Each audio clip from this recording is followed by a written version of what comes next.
నమస్తే, welcome to Rudra TV. నవ్యాంధ్ర రాజధాని అమరావతికి చట్టబద్ధ హోదా కల్పన దిశగా కీలక ముందడుగు పడింది.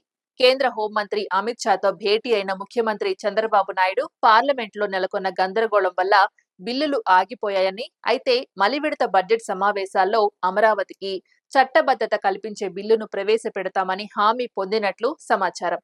ఉదయం 9:30 నుంచి సాయంత్రం 6:30 వరకు సాగిన సుడిగాలి ఢిల్లీ పర్యటనలో సీఎం వరుసగా 7 కేంద్ర మంత్రులను, నీతి ఆయోగ్ వైస్ చైర్మన్ సుమన్ బెరీని కలుసుకొని రాష్ట్ర అభివృద్ధి అజెండాను విస్తృతంగా వివరించారు. అమిత్ షాతో గంటపాటు జరిగిన సమావేశంలో రాష్ట్ర రాజకీయ పరిస్థితులు, తిరుమల లడ్డు కల్తీ అంశం, శాంతి భద్రతలపై ఆందోళనలు, కేంద్ర బడ్జెట్లో రాష్ట్రానికి మరింత మద్దతు అవసరం వంటి విషయాలను ప్రస్తావించినట్లు తెలిసింది.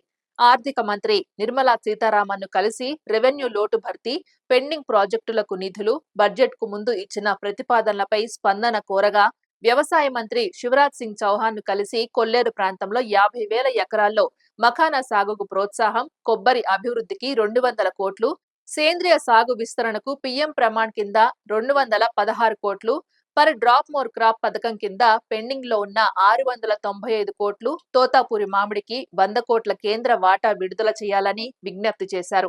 రాష్ట్రంలో ఇప్పటికే 18 లక్షల మంది రైతులు 8 లక్షల హెక్టార్లలో సేంద్రియ సాగుకు ముందుకొచ్చారని వివరించారు.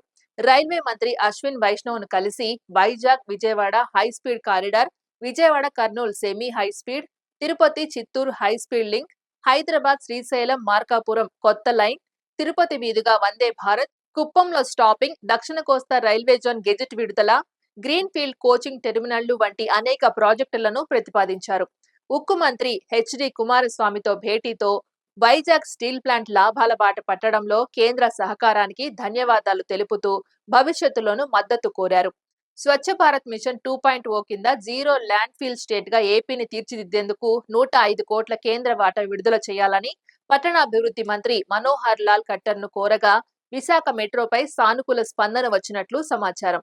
ఇదే సమయంలో మంత్రి లోకేష్ ఢిల్లీ చేరుకొని పెట్టుబడుల కోసం సాఫ్ట్వేర్ కంపెనీ ప్రతినిధులతో సమావేశం కానుండడం ప్రాధాన్యత సంతరించుకుంది.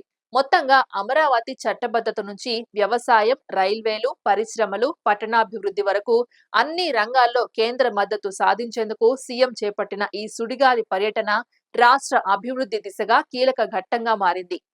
ఇది ఇవాల్టి అప్డేట్. మరో అప్డేట్ తో మళ్ళీ కలుద్దాం. అంతవరకు చూస్తూనే ఉండండి రుద్ర టీవీ.